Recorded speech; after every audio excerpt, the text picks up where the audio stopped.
Chiến trường Ukraine sôi sục với những lần điều động khí tài uy lực. Có phải xe tăng Armata tối tân độc nhất vô nhị đã được Nga tung ra chiến trường Ukraine? Theo chuyên gia, Nga dàn 5 mũi tấn công thế nào trước chiến dịch phản công của Ukraine? Viện Nghiên cứu Chiến tranh nhận định chiến thuật phối hợp giữa quân đội Nga và chiến binh Wagner hé lộ mục tiêu ở Bakhmut. Cựu Tổng thống Nga khẳng định Moscow sẽ đạt được các mục tiêu của chiến dịch quân sự ở Ukraine. Đáng chú ý, theo tình báo Ukraine, Nga vẫn chưa tung ra 120.000 binh sĩ ở chiến trường. Ở diễn biến khác, Nga cảnh báo rời bỏ lệnh cấm triển khai tên lửa tầm trung, tầm ngắn với Mỹ. Nga tập trận phá hủy tàu ngầm giả định của kẻ thù ở biển Nhật Bản. Chi tiêu quân sự của Phần Lan tăng vọt lên mức như thời chiến tranh lạnh. Canada cảnh báo mối đe dọa với Bắc Cực không chỉ xuất phát từ một nước duy nhất. Các bộ trưởng G7 thảo luận về rủi ro và thách thức từ AI. Châu Âu tham vọng biến biển Bắc thành trung tâm sản xuất năng lượng xanh. Israel bắt đầu các ngày lễ quốc gia lớn giữa làn sóng biểu tình rầm rộ. Thú vị hình ảnh nai sừng tấm ghé rạp chiếu phim tự ăn bỏng ngô. Tất cả sẽ được gửi đến quý vị ngay sau đây.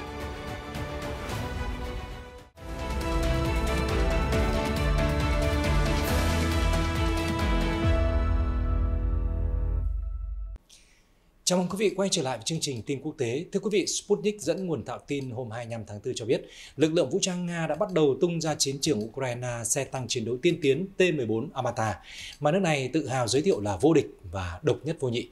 Chúng được dùng tấn công các vị trí của quân đội Ukraine nhưng chưa tham gia các đợt xung kích. Nguồn tin của Sputnik cho biết những chiếc T-14 tham gia chiến dịch đặc biệt của Nga được trang bị bổ sung lớp giáp ở bên sườn để tăng khả năng bảo vệ trước đạn chống tăng.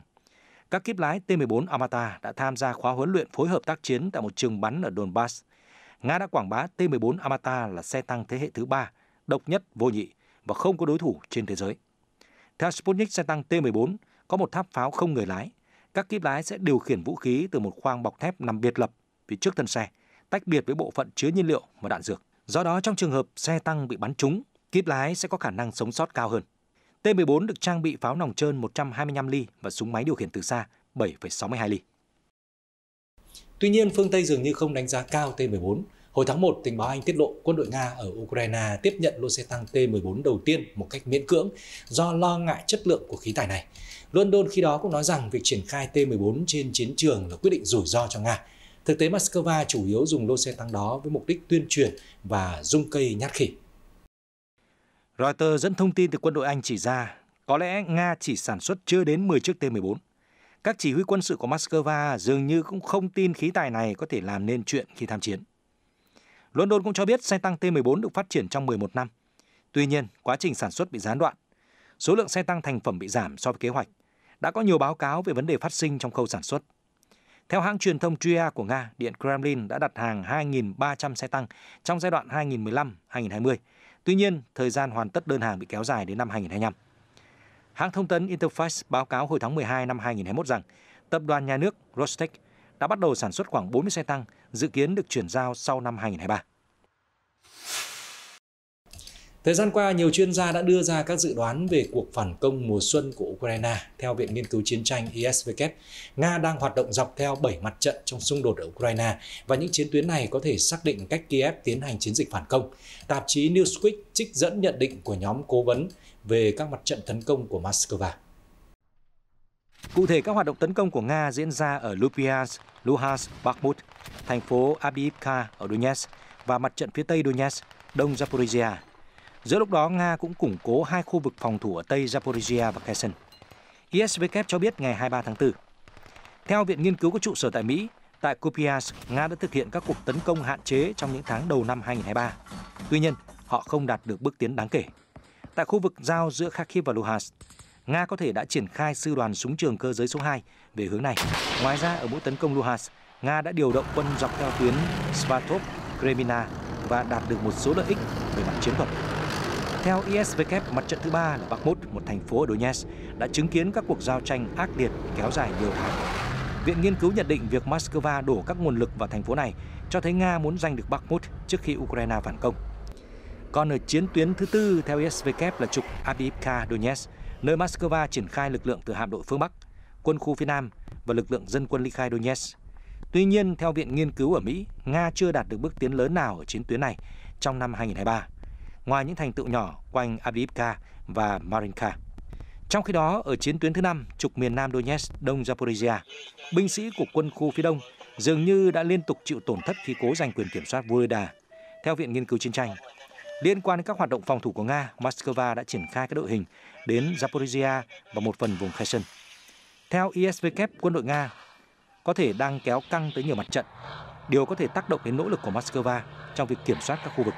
Hiện Bộ Quốc phòng Nga chưa bình luận về nhận định trên của Viện Nghiên cứu Chiến tranh. Viện Nghiên cứu Chiến tranh ISW gần đây nhận định các lực lượng Nga đang căng mình tập trung vào việc chiếm Bakhmut càng sớm càng tốt trước khi Ukraine phản công. Đặc biệt điều này được tiết lộ qua chiến thuật phối hợp giữa quân đội Nga và nhóm chiến binh Wagner. Viện Nghiên cứu có trụ sở tại Mỹ lưu ý nhóm chiến binh Wagner đang chịu tổn thất nặng nề nhưng vẫn có thể giành quyền kiểm soát thành phố Donetsk vào một thời điểm trong tương lai. Theo các chuyên gia, trong khi quân Nga tấn công hai sườn phía Bắc và Tây Nam Bakhmut, nhóm Wagner chịu trách nhiệm chính trong thành phố miền Đông. Viện Nghiên cứu nhận định chiến thuật phối hợp trên cho thấy giới lãnh đạo Nga rất mong kiểm soát Bakhmut càng sớm càng tốt. Đặc biệt, Moscow càng ưu tiên có được thành phố này trước khi Ukraine phản công. Các nhà phân tích dự đoán mục tiêu của cuộc phản công sẽ là phá vỡ hành lang trên đất liền, nối lãnh thổ Nga với bán đảo Crimea. Natalia Humeniuk, phát ngôn viên của Bộ Chỉ huy Chiến dịch phía Nam của Ukraine cho biết, Kiev sẽ không thông báo khi nào bắt đầu cuộc phản công.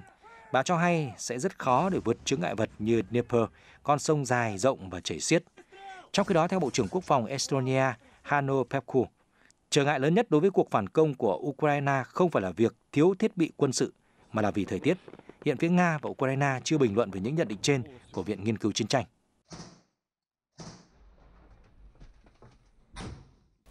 Cũng nói về xung đột ở Ukraine, cựu Tổng thống Nga Dmitry Medvedev ngày 25 tháng 4 tuyên bố Nga sẽ đạt được các mục tiêu của chiến dịch quân sự đặc biệt do Tổng thống Nga Vladimir Putin đặt ra. Ông nhấn mạnh Nga đang chiến đấu với cả NATO ở Ukraine. Ông Dmitry Medvedev, Phó Chủ tịch Hội đồng An ninh Nga cho biết, chiến dịch quân sự đặc biệt vẫn tiếp tục và không dễ dàng để bình luận về tiến độ của các cuộc giao tranh. Tôi có thể nói rằng tôi hoàn toàn tin tưởng Nga sẽ đạt được các mục tiêu mà Tổng thống Putin đã đặt ra. TASS dẫn lời ông Medvedev khẳng định. Ông nói thêm Nga đang chiến đấu với NATO ở Ukraine và phương Tây, đang tiến hành một cuộc chiến chống lại Nga. Hôm nay, chúng ta không phải đối đầu với quân đội Ukraine, mà là với toàn bộ liên minh NATO. Đây thực sự là một cuộc chiến ủy nhiệm đặc biệt dù nó không được tuyên bố công khai. Chính trị gia tuyên bố. Theo TASS, ông Medvedev nói rằng chiến dịch quân sự là nhiệm vụ khá phức tạp. Đó là lý do tại sao chúng ta phải làm mọi thứ để đảm bảo rằng Nga sẽ giành chiến thắng và tôi chắc chắn chúng ta sẽ đạt được điều đó, ông khẳng định. Theo người đứng đầu cơ quan tình báo quân đội Ukraine, ông Kirilo Budanov, khoảng 120.000 binh sĩ Nga được huy động trước đó vẫn chưa được triển khai ở Ukraine. Tuyên bố được ông Budanov đưa ra trong một cuộc phỏng vấn với ABC Ukraine. Ukrinform ngày 24 tháng 4 đưa tin, vị quan chức lưu ý những binh sĩ này hiện đang ở trên lãnh thổ Nga. Không phải Nga đã triển khai toàn bộ quân số, bạn phải hiểu điều đó. Vì có tổn thất khá lớn ở chiến trường, nên sự thiếu hụt này phải có người bù đắp, ông Budanov tuyên bố. Bộ Quốc phòng Anh ngày 30 tháng 3 dẫn nguồn tin tình báo cho hay Điện Kremlin muốn tuyển 400.000 lính tình nguyện. Ở diễn biến khác, TASS ngày 25 tháng 4 dẫn lời một quan chức thuộc Bộ Ngoại giao Nga cảnh báo nước này có thể rời khỏi lệnh cấm triển khai tên lửa tầm trung và tầm ngắn trước các hành động của Mỹ. Ông Vladimir Yermakov đặc biệt nhắc về các tên lửa do Mỹ sản xuất được triển khai ở khu vực châu Á-Thái Bình Dương. Ông Yermakov, người phụ trách về không phổ biến hạt nhân và kiểm soát vũ khí tại Bộ Ngoại giao Nga, nói với TASS, đối với các tên lửa do Mỹ sản xuất có thể được triển khai ở châu Á-Thái Bình Dương, bao gồm Nhật Bản, tốc độ của chúng không phải là tiêu chí duy nhất để chúng tôi đánh giá và đưa ra hành động. Tầm bắn của các hệ thống tên lửa cũng quan trọng không kém. Đặc biệt, liệu Nga có tiếp tục tuân thủ lệnh cấm đơn phương triển khai tên lửa tầm trung hoặc tầm ngắn ở từng khu vực hay không sẽ phụ thuộc vào thông số cụ thể về tầm bắn của các tên lửa. Nhưng ngay bây giờ chúng tôi có thể nói rằng các chương trình quân sự gây bất ổn của Mỹ và các đồng minh đã khiến lệnh cấm trở nên mong manh hơn, ngay cả đối với khu vực châu Á-Thái Bình Dương và châu Âu, vị quan chức Nga nói thêm. Năm 2019, Mỹ đã đình chỉ cam kết theo Hiệp ước Lực lượng Hạt nhân Tầm trung INF với cáo buộc Nga vi phạm Hiệp ước. Theo Washington, Moscow đã vi phạm các điều khoản của Hiệp ước INF khi tạo ra tên lửa 9M729. Vào tháng 9 năm 2019, Tổng thống Nga Vladimir Putin đã gửi đề xuất tới một số quốc gia, bao gồm cả các nước NATO, nhằm đưa ra lệnh cấm triển khai tên lửa tầm trung và tầm ngắn ở châu Âu và các khu vực khác. Mỹ đã bác bỏ sáng kiến này.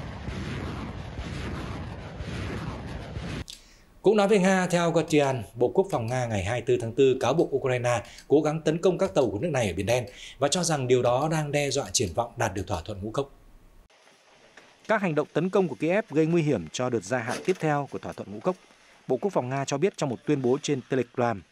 Theo Moscow, một phân tích về các máy bay không người lái của Hải quân Ukraine được phóng vào ngày 23 tháng 3 và 24 tháng 4 cho thấy là chúng đến từ vùng nước ở cảng Odessa, nơi được chỉ định để thực hiện sáng kiến Biển Đen. Ukraine không công khai nhận trách nhiệm sau khi một số vụ tấn công xảy ra bên trong lãnh thổ Nga và trên khu vực ở Ukraine do Nga kiểm soát. Tiếp tục nói về thỏa thuận ngũ cốc giữa Nga và Ukraine, Tổng thư ký Liên Hợp Quốc Antonio Guterres gần đây đã nhờ Ngoại trưởng Nga Sergei Lavrov chuyển một lá thư tới Tổng thống Nga Vladimir Putin. Trong đó, ông đề xuất các biện pháp cải thiện, gia hạn và mở rộng thỏa thuận xuất khẩu ngũ cốc của Ukraine qua Biển Đen. Ông Guterres và Ngoại trưởng Nga đã gặp nhau ở New York hôm 24 tháng 4. Một tuyên bố của Liên Hợp Quốc cho biết hai bên đã thảo luận về thỏa thuận nhằm tạo điều kiện thuận lợi cho các tàu chở ngũ cốc và thực phẩm từ Ukraine. Thỏa thuận đã đạt được giữa Nga và Ukraine vào năm ngoái, với Liên Hợp Quốc và Thổ Nhĩ Kỳ làm trung gian. Tuyên bố nói thêm, ông Guterres bày tỏ lo ngại về những khó khăn mà người điều phối thỏa thuận phải đối mặt. Theo Tổng thư ký Liên Hợp Quốc, những lá thư tương tự cũng đã được gửi đến Ukraine và Thổ Nhĩ Kỳ. Ngoại trưởng Nga nói với TASS rằng Moscow sẽ xem xét lá thư từ Liên Hợp Quốc. Tàu ngầm của hạm đội Thái Bình Dương Nga đã phá hủy mục tiêu kẻ thù giả định như một nội dung trong cuộc tập trận hải quân ở biển Nhật Bản. Hãng thông tấn Interfax hôm 25 tháng 4 cho biết. Interfax trích dẫn tuyên bố từ cơ quan truyền thông của hạm đội Thái Bình Dương cho biết, hai tàu ngầm diesel điện của Nga đã tiến hành diễn tập chống tàu ngầm chiến lược ở biển Nhật Bản, bao gồm tìm kiếm và phá hủy một tàu ngầm giả định của kẻ thù. Tàu ngầm đã sử dụng một ngư lôi huấn luyện để tấn công mục tiêu. Theo Interfax, các tàu ngầm Project 636, Vasaviatka được triển khai trong cuộc tập trận thuộc hạm đội tàu ngầm tấn công lớp diesel điện của Nga, phương Tây gọi là lớp Kilo cải tiến. TASS đưa tin Nga có kế hoạch chế tạo 6 tàu ngầm nói trên cho hạm đội phương Bắc của Nga ở Bắc Cực. Chúng mang theo tên lửa hành trình Kalip-P dài 74 m và có thể thực hiện hải trình 7.500 dặm. Nga đã thông báo cuộc tập trận chống ngầm của khu trục hạm đô đốc Tibus ở biển Nhật Bản vào hôm 24 tháng 4. Chuyển sang tin tức đáng chú ý khác. Thưa quý vị, Phần Lan, quốc gia chính thức gia nhập NATO đầu tháng này đã ghi nhận mức tăng chi tiêu quốc phòng cao kỷ lục kể từ giai đoạn đỉnh điểm chiến tranh lạnh năm 1962. Phần Lan có đường biên giới chung dài 1.300 km với Nga ở châu Âu. Theo Sputnik, thời gian qua đất nước Bắc Âu này đã trở thành quốc gia có tốc độ tăng chi tiêu quân sự nhanh nhất ở lục địa già, với mức tăng tới 36%. Sau nhiều thương vụ quốc phòng đắt đỏ, đơn cử Helsinki đã xuống tiền tậu một phi đội gồm 64 tiêm kích F-35 mới từ nhà thầu quốc phòng Mỹ Lockheed Martin, có giá là 10 tỷ euro. Đây là khoản chi lớn nhất trong lịch sử Phần Lan.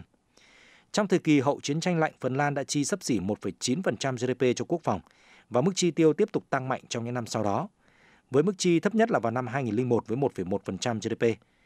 Trong 2 năm trước đó, ngân sách quốc phòng của Phần Lan vẫn ở mức là 1,3% GDP. Tuy nhiên, chỉ trong năm ngoái, chính phủ Phần Lan đã tăng thêm 1 tỷ euro, tương đương 1,2 tỷ đô la, cho ngân sách quốc phòng giữa bối cảnh xung đột ở Ukraine. Như vậy, mức tăng chi tiêu quân sự của Phần Lan đã vượt qua các quốc gia khác, cũng như đặt mục tiêu ngân sách quốc phòng như Litva, Thụy Điển và Ba Lan. Ngân sách chi cho quân sự của ba nước này lần lượt là 27%, 12% và 11%. Khi trở thành thành viên mới của NATO, Phần Lan đã nổi lên là một trong top đầu các nước chi nhiều cho quốc phòng trong liên minh với khoảng 2% GDP. Vào năm 2022, Phần Lan chỉ xếp sau 4 nước về ngân sách dành cho quốc phòng, bao gồm Mỹ 3,5% GDP, Ba Lan 2,4% GDP, Estonia 2,3% và Anh 2,1%. Thưa quý vị, Bắc Cực được cho là sẽ là điểm nóng chứng kiến các cuộc so kè mới. Trong cuộc họp Quốc hội hôm 24 tháng 4, Bộ trưởng Quốc phòng Canada Anita Anand cảnh báo các mối đe dọa đối với Bắc Cực sẽ không chỉ xuất phát từ một quốc gia duy nhất. Theo Sputnik, bà Anita Anand nói, các mối đe dọa đối với Bắc Cực không chỉ liên quan đến Nga. Chúng ta còn có thể thấy nhiều hoạt động nguy hiểm xuất phát từ các quốc gia khác như Trung Quốc, khi nước này tự tuyên bố mình là một quốc gia gần Bắc Cực. Trước diễn biến trên, chúng ta cần hiểu rằng các mối đe dọa hiện hữu và tiềm tàng ở khu vực này không chỉ hình thành từ một quốc gia duy nhất. Nữ Bộ trưởng nói thêm rằng các phân tích của Canada về mối đe dọa đối với Bắc Cực cho thấy chính phủ cần tăng cường năng lực quân sự và nhân lực để bảo vệ hiệu quả lợi ích ở Bắc Cực.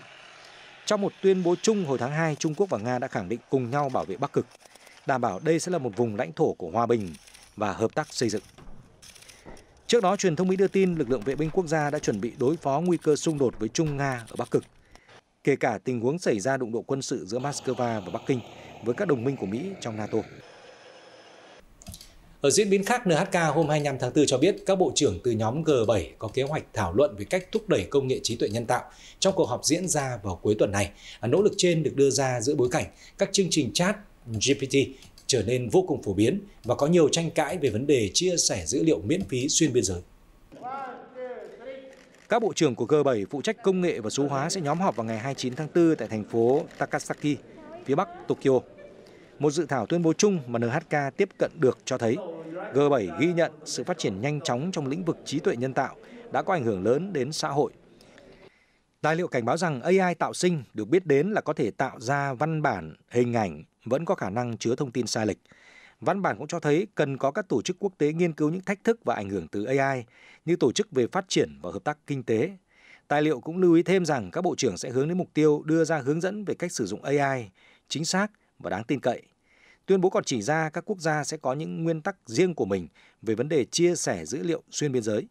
Do đó các bộ trưởng sẽ cố gắng vạch ra một khuôn khổ để tạo ra nguyên tắc chung mang tính quốc tế về vấn đề này.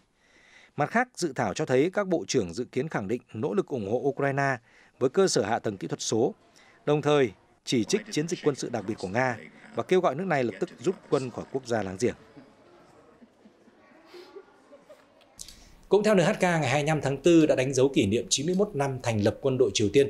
Các quốc gia lân cận đang đề cao cảnh giác trong dịp đặc biệt này của Bình Nhưỡng, nhất là khi quốc gia bí ẩn đã tuyên bố sắp phóng vệ tinh trinh sát quân sự đầu tiên của mình.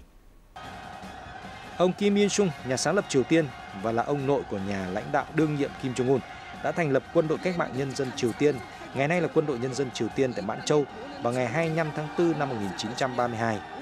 Kênh truyền hình nhà nước Triều Tiên đã phát sóng cuộc meeting do các nhà lãnh đạo, tổ chức lao động ở nước này tổ chức trước ngày kỷ niệm. Họ đã kêu gọi lòng trung thành dành cho lãnh đạo đương nhiệm Kim Jong-un. Hồi tuần trước, Chủ tịch Kim đã tuyên bố vệ tinh do thám đầu tiên của Bình Nhưỡng đã hoàn thành và ra lệnh thúc đẩy nỗ lực đưa nó vào quỹ đạo theo kế hoạch. Giới quan sát dự đoán Bình Nhưỡng có thể phóng tên lửa đạn đạo tầm xa trên danh nghĩa đưa vệ tinh vào quỹ đạo như một phần của nỗ lực thúc đẩy lòng tự hào dân tộc trong người dân. Vụ phóng có thể xảy ra trước hội nghị thượng đỉnh giữa Tổng thống Hàn Quốc Yoon Suk Yeol và người đồng cấp Mỹ Joe Biden diễn ra hôm 26 tháng 4 tại Washington. Tiếp tục nói về Triều Tiên, theo NHK ngày 25 tháng 4, một quan chức Nhà Trắng cho biết Tổng thống Mỹ Joe Biden và người đồng cấp Hàn Quốc Yoon Suk Yeol sẽ tái khẳng định khả năng răn đe mở rộng của Washington đối với Bình Nhưỡng trong cuộc gặp của hai nhà lãnh đạo. Ông Yoon Suk Yeol đã đến Washington ngày 24 tháng 4. Ông là vị Tổng thống Hàn Quốc đầu tiên có chuyến thăm cấp nhà nước tới Mỹ sau 12 năm. Cố vấn an ninh quốc gia Mỹ Jake Sullivan nói với báo giới, hai nhà lãnh đạo sẽ đưa ra một tuyên bố liên quan đến vấn đề răn đe rộng mở, đặc biệt trong bối cảnh các thách thức từ Triều Tiên. Theo Sullivan, tuyên bố này sẽ gửi tín hiệu rõ ràng và chứng minh được sự tín nhiệm của Mỹ khi nói đến các cam kết của Washington đối với Seoul và người dân Hàn Quốc. Răn đe mở rộng đề cập đến các cam kết của Mỹ nhằm bảo vệ đồng minh bằng sức mạnh thông thường và hạt nhân. Washington và Seoul sẽ kỷ niệm 70 năm liên minh hai nước trong năm nay. Tuyên bố của ông Sullivan cho thấy hai tổng thống sẽ tái khẳng định sức mạnh của liên minh trong nỗ lực gạt bỏ những nghi ngờ về khả năng răn đe hạt nhân của Mỹ đối với Triều Tiên. Ông Sullivan nói thêm, hai vị tổng thống dự kiến sẽ trao đổi về hỗ trợ cho Ukraine, an ninh mạng và vấn đề Đài Loan. Ngoài ra, theo Reuters đưa tin, Nhà Trắng cho biết là Tổng thống Biden và người đồng cấp Hàn Quốc Yoon Suk Yeol sẽ công bố các thỏa thuận liên quan đến hợp tác khí hậu và an ninh mạng trong tuần này. Bên cạnh đó, Cố vấn an ninh quốc gia Mỹ Jake Sullivan còn cho biết Nhà Trắng hoan nghênh các cam kết của Hàn Quốc trong việc giúp đỡ Ukraine trong cuộc chiến chống lại Nga, đồng thời cho rằng việc hợp tác trong lĩnh vực kinh tế cũng sẽ là một phần quan trọng trong chuyến thăm của nhà lãnh đạo Hàn Quốc tới Nhà Trắng trong tuần này. Theo Sullivan, cuộc gặp giữa hai nhà lãnh đạo diễn ra ở thời điểm quan trọng trong bối cảnh Triều Tiên không ngừng phát triển năng lực hạt nhân và tên lửa. Vị quan chức Nhà Trắng còn cho hay, Cơ quan Hàng không và Vũ trụ Hoa Kỳ NASA và Cơ quan Khoa học của Hàn Quốc sẽ ký kết một hiệp ước vào ngày 25 tháng 4. Theo đó, Washington và Seoul dự kiến mở rộng quan hệ đối tác công nghệ cao, cũng như hợp tác an ninh trong lĩnh vực không gian vũ trụ, nhằm ngăn chặn sự phát triển của Bình Nhưỡng. Hãng tin Reuters dẫn lời Thủ tướng Anh Rishi Sunak hôm 24 tháng 4 cho biết các chính phủ cần có năng lực chủ quyền về trí tuệ nhân tạo AI để có thể quản lý rủi ro đối với các vấn đề an ninh quốc gia. Cụ thể, phát biểu tại hội nghị của các nhà lãnh đạo doanh nghiệp, ông Sunak cho biết chính phủ Anh đang thảo luận với cộng đồng các doanh nghiệp và các cơ quan quốc phòng về những thách thức mà quốc gia phải đối mặt trong lĩnh vực trí tuệ nhân tạo. Vương quốc Anh vào hôm 24 tháng 4 đã công bố khoản tài trợ ban đầu trị giá 100 triệu bảng Anh, tương đương 124,5 triệu đô la Mỹ cho một lực lượng đặc nhiệm nhằm phát triển các mô hình nền tảng, một loại trí tuệ nhân tạo được sử dụng bởi các chatbot như ChatGPT để sử dụng trong các lĩnh vực như chăm sóc sức khỏe và giáo dục. Ngày 24 tháng 4, nhà lãnh đạo các nước quanh biển Bắc cam kết sẽ nhanh chóng mở rộng quy mô sản xuất điện gió nhằm tăng cường an ninh năng lượng. Tuyên bố được đưa ra tại một hội nghị thượng đỉnh ở thành phố Ostend của Bỉ, theo Reuters. Tại sự kiện, các nhà lãnh đạo từ 7 nước Liên minh châu Âu, bao gồm Pháp, Đức và Hà Lan, cùng với các quốc gia ngoài EU là Na Uy và Anh, cam kết đẩy nhanh việc xây dựng các trang trại gió, phát triển các đảo năng lượng và làm việc trên các dự án thu giữ carbon và hydro tái tạo trong khu vực. Theo Reuters, mục đích nhằm hạn chế sự phụ thuộc vào khí đốt của Nga và giảm sử dụng nhiên liệu hóa thạch thải ra CO2. Na Uy năm ngoái đã trở thành nhà cung cấp khí đốt lớn nhất của châu Âu sau khi Nga cắt giảm đơn hàng cho châu Âu. Tôi rất vui mừng khi có hơn 120 công ty tốt nhất đang tham gia hội nghị thượng đỉnh này. Tôi tin chắc những doanh nghiệp này sẽ hợp tác tốt để đảm bảo rằng chúng ta có thể đạt được những mục tiêu đã thông báo. Thủ tướng Bỉ Alexander De Croo, người chủ trì hội nghị thượng đỉnh cho biết. Trong khi đó, Tổng thống Pháp Emmanuel Macron kêu gọi phát triển công nghiệp trong nước. Chúng tôi không muốn lặp lại sai lầm đã phạm phải vài thập kỷ trước, khi chúng tôi đã triển khai các tấm pin mặt trời trên quy mô lớn và phải nhập khẩu rất nhiều vật liệu, nhà lãnh đạo nói thêm. Mặt khác, Chủ tịch Ủy ban châu Âu Ursula von der Leyen cho biết bảo vệ cơ sở hạ tầng trọng yếu là điều then chốt và EU đang hợp tác với NATO nhằm chuẩn bị cho viễn cảnh xấu nhất. Trong một tuyên bố chung, các nhà lãnh đạo thông báo họ sẽ nhắm tới tổng công suất điện gió ngoài khơi là 120 GW trước năm 2030 ở biển Bắc và các vùng biển phía Bắc. Mục tiêu trước năm 2050 là 300 GW. Theo Reuters, điều đó sẽ tăng công suất điện gió biển Bắc lên hơn 4 lần. Các nước như là Bỉ, Đan Mạch, Ireland cùng Luxembourg cũng đã ký vào cam kết này. Vào năm 2022, các quyết định đầu tư vào các trang trại gió ngoài khơi châu Âu đã chạm mức thấp kỷ lục trong một thập kỷ, khi các nhà phát triển phải đối mặt với lạm phát, lãi suất tăng cao và thị trường năng lượng biến động. Còn bây giờ sẽ là một số tin tức xã hội đáng quan tâm. Theo Reuters, mới đây, 39 sinh viên là công dân đến từ các nước như là Kenya, Somalia và Ả Rập Xê Út vào tối 24 tháng 4 đã được sơ tán khỏi Sudan trong bối cảnh khói lửa giao tranh tiếp tục nhấn chìm quốc gia Bắc Phi này. Bộ trưởng Bộ Quốc phòng Kenya, ông Aden Duale, đã chào đón các sinh viên trở về tại khu vực hạ cánh máy bay và cho biết Nairobi sẽ tiếp tục triển khai nhiều nhất có thể các chuyến bay tương tự nhằm hỗ trợ sơ tán công dân Kenya cũng như công dân của các quốc gia khác. Các sinh viên được sơ tán hiện đang theo học tại Đại học Quốc tế Châu Phi ở thủ đô Khartoum của Sudan. Những người này đã mô tả tình cảnh biến động và hỗn loạn mà họ phải trải qua tại quốc gia Bắc Phi này. Cô Mutuni Nijaki cho biết cô và các sinh viên của mình hy vọng có cơ hội rời khỏi Sudan. Chúng tôi chỉ cầu nguyện và cố gắng giữ thái độ tích cực nhất có thể, cô Nijaki chia sẻ với Reuters. Trước đó vào ngày 15 tháng 4, tình trạng bạo lực đã bùng phát trong quá trình chuyển giao quyền kiểm soát Sudan giữa quân đội và nhóm bán quân sự lực lượng hỗ trợ nhanh SRF, khiến ít nhất 427 người thiệt mạng, đánh sập các bệnh viện và cơ sở dịch vụ khác, đồng thời biến các khu dân cư thành khu vực giao tranh.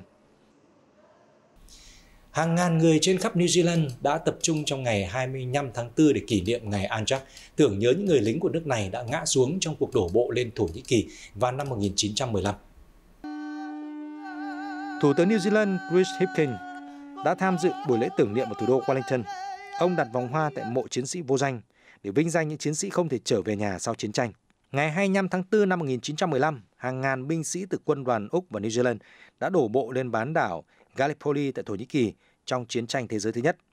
Hơn 10.000 binh lính đã hy sinh trong cuộc chiến kéo dài 8 tháng. Vì vậy, Gallipoli đã trở thành một biểu tượng của sự anh dũng và đã gắn kết tình đồng chí. Do đó, dù có chủ quyền riêng, Úc và New Zealand kỷ niệm chung một ngày lễ. Israel ngày 24 tháng 4 tổ chức ngày tưởng niệm hàng năm dành cho những người lính đã ngã xuống và các nạn nhân của các cuộc tấn công phiến quân. Ngày lễ diễn ra giữa lúc làn sóng biểu tình phản đối cải cách tư pháp chưa có dấu hiệu chấm dứt. Tổng thống Isaac Herzog đã tham gia buổi lễ chính diễn ra tại quảng trường Bức tường phía Tây. Cũng trong ngày 24 tháng 4, Thủ tướng Benjamin Netanyahu đã tham gia một buổi lễ tại đài tưởng niệm Jerusalem. Các nghi lễ ngày tưởng niệm và lễ kỷ niệm ngày độc lập diễn ra giữa lúc Israel chứng kiến làn sóng biểu tình mạnh mẽ phản đối cải cách tư pháp của chính phủ. Đây được xem là một trong các cuộc khủng hoảng lớn nhất của Israel. Đối mặt với các cuộc đình công và biểu tình rầm rộ, kế hoạch cải cách đã phải tạm dừng vào tháng trước. Các đề xuất trao cho chính phủ quyền quyết định bầu thẩm phán và dự luật hạn chế thẩm quyền của tòa án tối cao. Chính phủ cho rằng cuộc đại tu là cần thiết để khôi phục sự cân bằng giữa các nhánh trong chính phủ. Tuy nhiên, người dân phản đối, tuyên bố các cải cách sẽ loại bỏ các biện pháp kiểm soát và cân bằng quan trọng để đảm bảo cho một nước dân chủ. Theo Reuters, các nhóm người bản địa trên khắp Brazil đã tập trung tại thủ đô Brasilia vào ngày 24 tháng 4 để tham gia cuộc biểu tình đòi quyền sử dụng đất. Năm nay, những người tham dự hy vọng sẽ làm nổi bật tầm quan trọng của việc phân định ranh giới các vùng đất bản địa, vốn đã bị ảnh hưởng dưới thời cựu Tổng thống Jair Bolsonaro. Hàng trăm người tuần hành qua các đường phố đòi phân định ranh giới với khẩu hiệu vì tương lai của người bản địa. Không có phân định ranh giới thì không có dân chủ. Sự kiện Freeland Camp thu hút người dân từ nhiều bang khác nhau, đấu tranh cho sự tồn tại và quyền lợi về đất đai của họ. Một thành viên người Sukin nói với Reuters. Cũng trong ngày 24 tháng 4, các nhà lãnh đạo bản địa và nhiều thành viên Quốc hội Brazil đã tham gia lễ khai mạc Mặt trận Nghị viện bảo vệ quyền của người bản địa. Các nhà tổ chức sự kiện ước tính có hơn 6.000 người tham gia Freeland Camp. Trại sẽ kéo dài đến ngày 28 tháng 4, sự kiện bắt đầu diễn ra từ năm 2004. Đường phố Haiti ngày 24 tháng 4 chứng kiến tình trạng bạo lực gia tăng khi người dân thủ đô tiêu diệt ít nhất 10 kẻ bị nghi là thành viên băng đảng tội phạm, theo Reuters đưa tin. Theo cảnh sát, nhóm cướp có vũ trang và di chuyển trên xe riêng. Vụ việc diễn ra sau nhiều ngày đối đầu giữa nhóm băng đảng trên với các nhân viên an ninh. Theo Reuters, các băng đảng ở Haiti ngày càng lớn mạnh kể từ sau vụ ám sát Tổng thống Jovenel Moïse vào năm 2021. An ninh ở phần lớn khu vực thủ đô và vùng nông thôn trở nên lỏng lẻo hơn và người dân chịu nhiều tác động. Tình hình an ninh ngày càng xấu đi trong những tháng gần đây, với các cuộc đấu súng thường xuyên diễn ra giữa các sĩ quan cảnh sát và nhiều băng đảng. Nhiều người thương vong và hàng ngàn người phải sơ tán sau những cuộc đụng độ. Theo ước tính, các nhóm tội phạm kiểm soát khoảng 80% khu vực đô thị Port-au-Prince, nơi có khoảng 200 băng đảng lộng hành vẫn chưa xa lưới pháp luật. Chính phủ Haiti và các quan chức hàng đầu của Liên Hợp Quốc đã kêu gọi một lực lượng quốc tế hỗ trợ cảnh sát Haiti trong cuộc chiến chống lại các băng đảng. Cảnh sát Pakistan ngày 24 tháng 4 thông báo một vụ nổ tại kho đạn dược ở Tây Bắc của nước này đã khiến cho ít nhất 13 người thương vong, hơn 50 người khác bị thương.